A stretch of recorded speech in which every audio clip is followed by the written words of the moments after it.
Que la paz del Señor Jesucristo sea con todos ustedes. El día de Pentecostés, parte 1.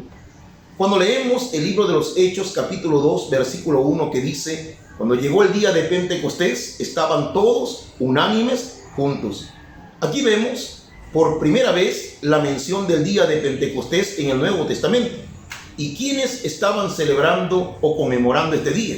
Pues los integrantes de la Iglesia de Jesucristo, presidida por los apóstoles, que en ese momento eran como 120 congregantes.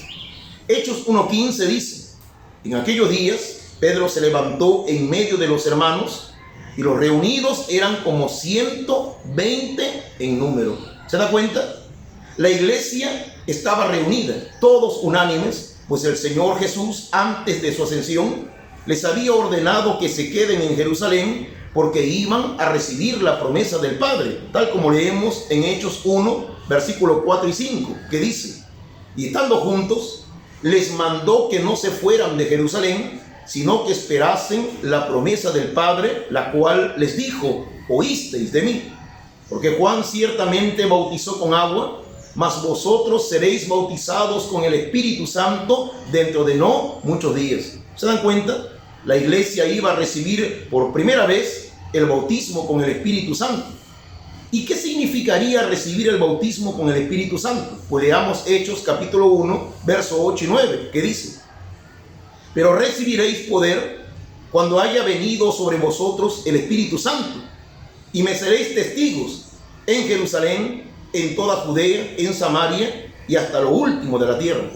Y habiendo dicho estas cosas, viéndolo ellos, fue alzado y le recibió una nube que le ocultó de sus ojos. Es decir, que estas fueron las últimas palabras del Señor Jesús antes de su ascensión gloriosa.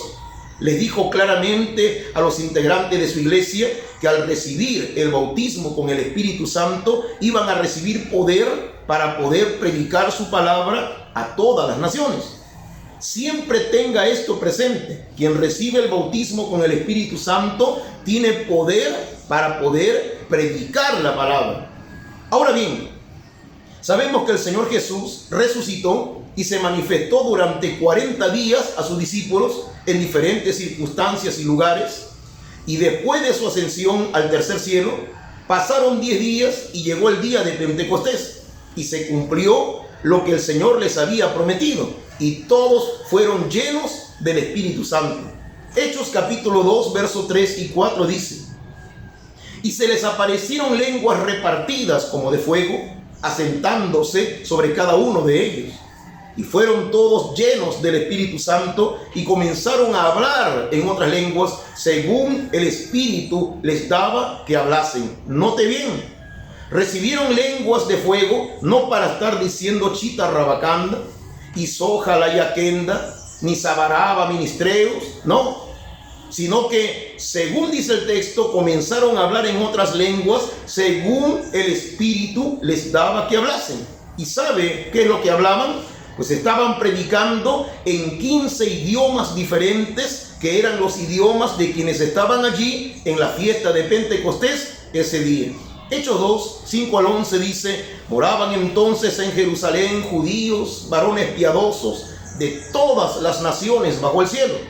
Y hecho este estruendo, se juntó la multitud y estaban confusos, porque cada uno les oía hablar en su propia lengua, y estaban atónitos y maravillados, diciendo: mirad, ¿no son galileos todos estos que hablan? ¿Cómo pues les oímos nosotros hablar cada uno en nuestra lengua en la que hemos nacido? Partos, medos, elamitas, y los que habitamos en Mesopotamia, en Judea, en Capadocia, en el Ponto y en Asia, en Frigia y en Panfilia, en Egipto y en las regiones de África más allá de Cirene, y romanos aquí residentes, tanto judíos como prosélitos, cretenses y árabes, les oímos hablar en nuestras lenguas las maravillas de Dios. Note bien cómo termina el texto diciendo: les oímos hablar en nuestras lenguas la maravilla de Dios. Y como dice el versículo 8: les oímos nosotros hablar cada uno en nuestra lengua en la que hemos nacido. Pero mañana seguiré enseñándoles más